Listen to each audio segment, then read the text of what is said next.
shaaha zamirlare macnaheedu waxay tahay magacyaalada ama personal pronounska, right? marka shaaha zamirlare waa magacyaalada. shaahaz waa shakhsi, zamirlarena waa pronouns, personal pronouns oo kale weeyaan macnaha. Okay, Türkçe'de 6 tane şahıs zamiri vardır. Luqadda Turkiga waxay leedahay 6 magacuyaal. Okay, waxayna kala yihiin, waxayna u kala baxaan macnaa 2 qaybood oo ah takil iyo çoğul. Takil oo macnaheedu tahay keli ama singular.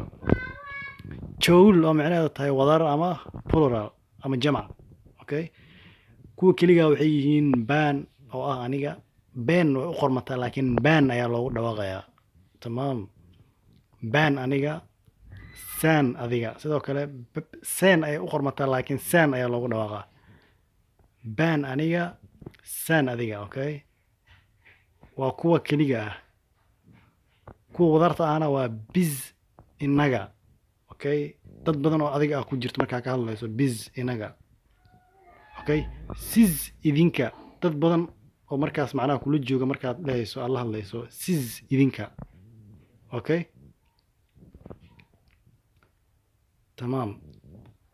siz macno kalena way yeelataa adoo macnaha adigoo la hadlaya hal qof oo aad xushmeynaysid oo kale, as a polite, right?